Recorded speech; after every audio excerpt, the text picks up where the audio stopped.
Hey, good morning. We're live, and I got dice, big pink fuzzy dice.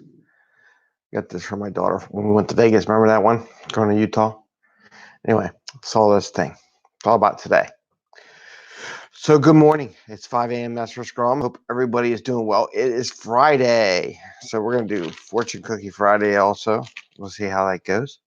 Hope everybody's had a good week. Week's almost over, but we will be here Saturday and Sunday because it's 7 days a week, and hope things are going to be good for everybody.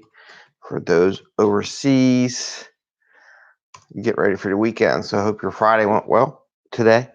I'm Greg Mester, Agile Coach and Scrum Master. Did a lot of thinking about what I'm doing on this site for 5 a.m. Mester Scrum and why and everything.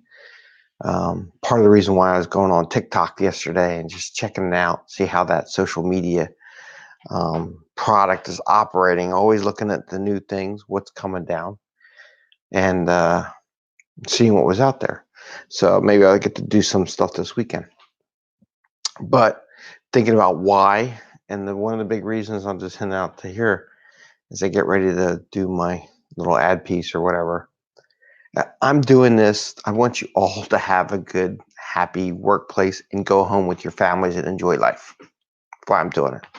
When I coach teams, some of the people, a lot of times, my first thing is, how many people here like to go on vacation?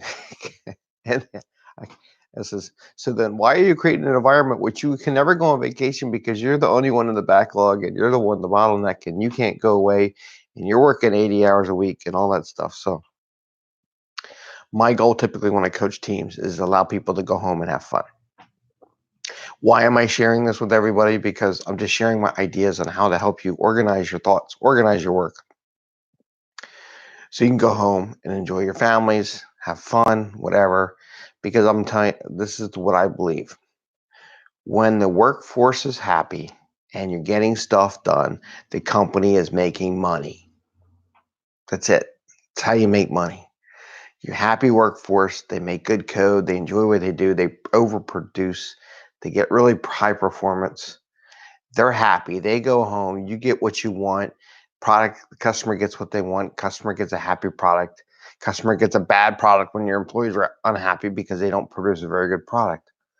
So it all goes hand in hand, but what it really comes down to is for people out there who are managing this stuff, sharing with their teams as Scrum Masters or anything like that, is that they have the ability to share and go home and have fun.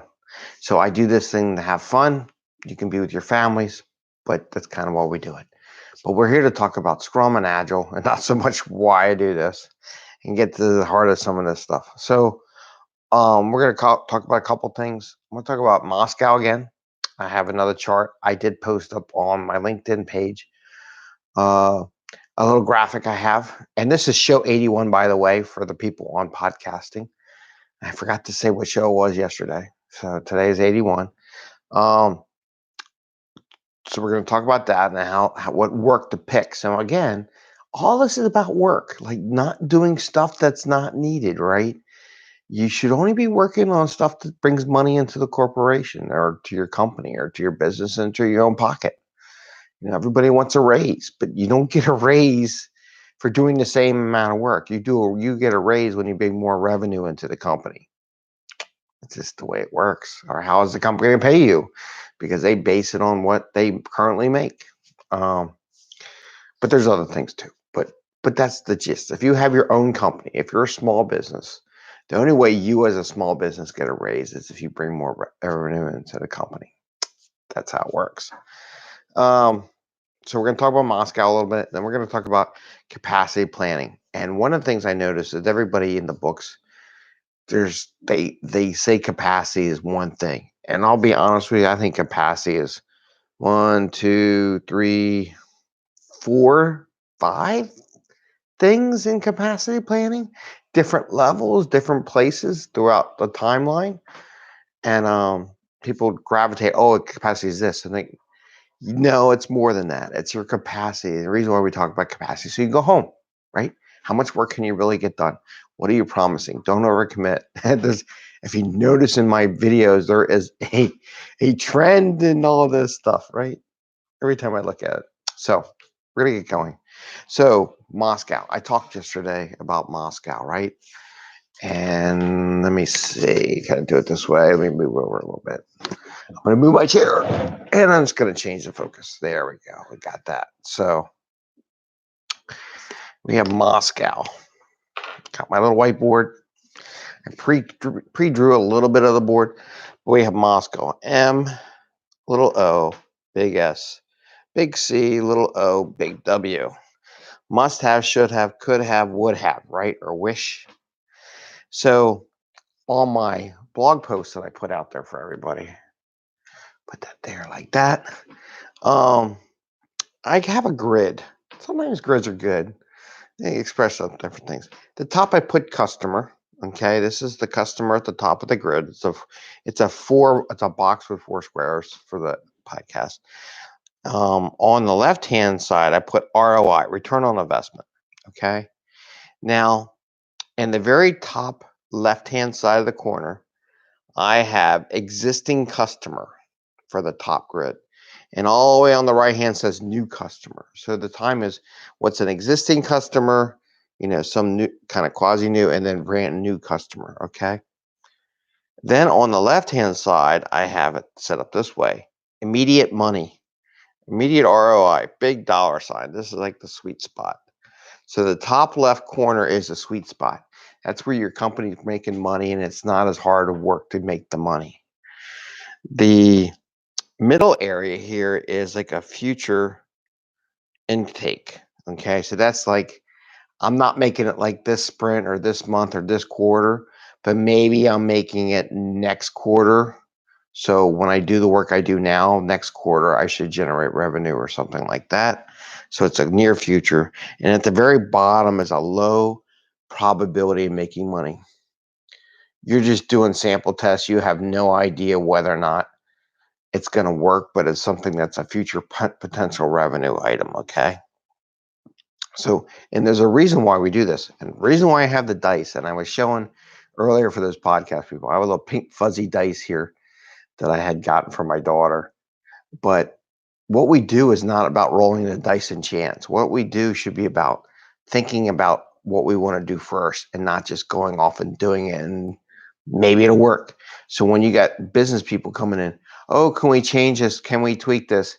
Does that tweak actually result in money? It's a waste of time. I watch people tweak stuff to a point. I'm like, just because you want to make it pretty doesn't mean it makes you money, okay? And I see a lot of people working on making things look pretty to an overkill point, but we lose money on that because we spend a lot of time trying to make something work that's not going to generate money. I want the 80% money. I want the big cash. I don't want, let's make it purple, pink, blue, whatever, doing flashing signs that don't necessarily just annoys the customer.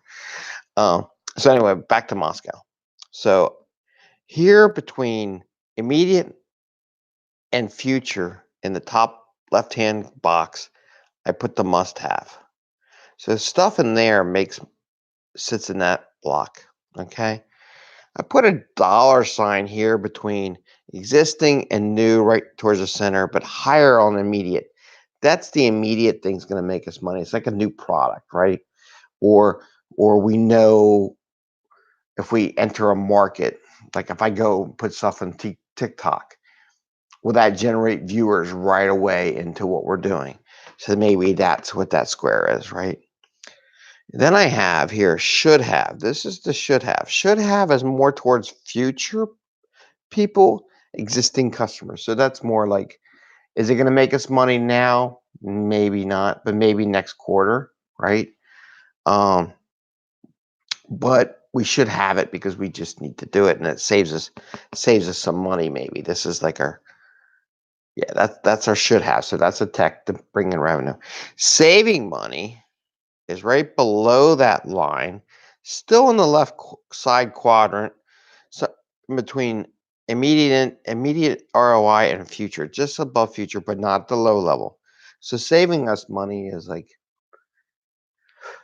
we're not going to generate money now. See, this is the ROI side, right? We're still in existing customers because if we make it save us money doesn't make us new customers, right? It just continues. So that's the save. And where that sits in there, because it's a future. You're not really generating money now, but over the next year, you'll be generating income. Could have is between future and low. So could have no idea about as far as money, and it's still an existing customer. Wish is down towards the bottom. Would have very low probability of making us money. Somewhere between existing and new customer, because a lot of wish stuff is like, oh, we'll wish we'll join, we'll get new customers if we do this. Don't really know, right?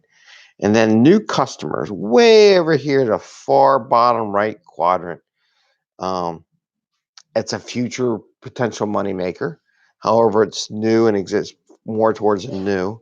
It's not very low per se, but we'll see where that goes, if that makes sense.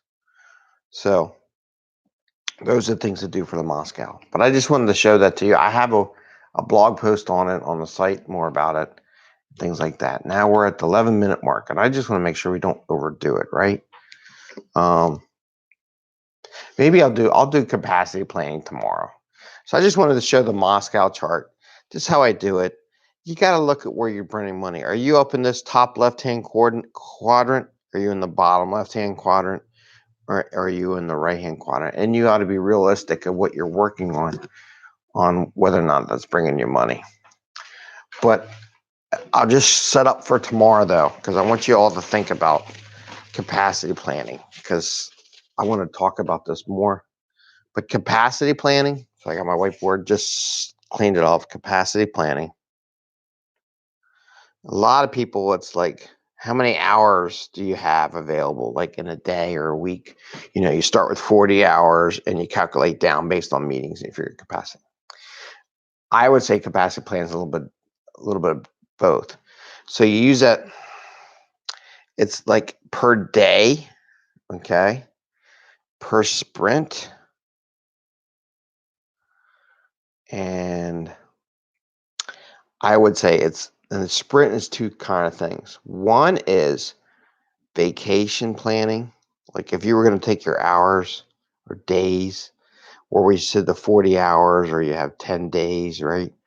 10 days or 40 hours, and you calculate down, like someone's going to be out for, I'm going to miss 8 hours because somebody's going to be on vacation, or maybe they're going to be a whole week off, so they're only 50% available. So this is a whole thing about calculating availability. But then I would also talk about points and how do you calculate that. So that's when you do tasking, you worry about your hours, right? You also have by points. And let's say you as an organization have holidays coming up and half your workforce is not going to be there. If you calculate all your hours, maybe it's like 400 points for your team, 400 hours or whatever that there's available. And you figure out they're going to only be available for 300, let's make this hours. Let's say 400 hours, 300 hours. So that means you lost about 25% or lost hours, right? 25% lost hours. Let's say you're doing 40 points. Let's say you're doing 40 points a sprint. Okay. And your team's going on vacation, stuff coming up, and you're going to lose about 25%. Well, then you take 25% out of the 40 points. And when you do your points and estimate in hours, and it's just a big number, it's not finite. Let's calculate down to the nitnoid on all that. So it's 25 for that. So now you're only going to say, I can do 30 points worth of work, right? So that's a capacity and point wise, right? So we need to figure that out. So when you do release planning, which is maybe the fifth one or something, is the other one to look at, is that you got to figure out when you write all those sprints out that you're really only doing 30 points. Don't do 40, 40, 40, 40, don't plan out 40 across the board. One of those things better be 30 points. Okay. And me as a coach, I look for that. And this again goes to the idea of going home. Because if you put 40 points the entire time, but you know you're going to be on vacation or something, that you're doing a disservice to your team and yourself. And the fact you'll be working to the last minute and may not get out. So with that, I gotta get my mic closer or something. I don't know. Hello? No, sorry. I just did that to you all. I gotta work on the microphone. Seems like I'm not picking up. So we're gonna do Fortune Cookie Friday, because it is Friday. See what the Fortune Cookie says about Agile. And we're at the 15-minute mark. I knew I shouldn't have talked about the other thing. This is 5am Mester Scrum, show number 81. Got the Fortune Cookie. I gotta do this before they get too stale. So, okay, Fortune Cookie says, very important call is a close one. Very important call is a close one. Bubbles. Crazy cat. You gonna do a show? Come here, Bubbles. Come here. Oh. And that's Bubbles. See, Bubbles. Hey, Bubbles. She's coming over here. I'll get her show. So, a very important call is a close one. Not really sure how I'd apply this to Agile. Maybe you all have an idea. But the Fortune Cookie for today is a very important call is a close one. I don't know. We'll see.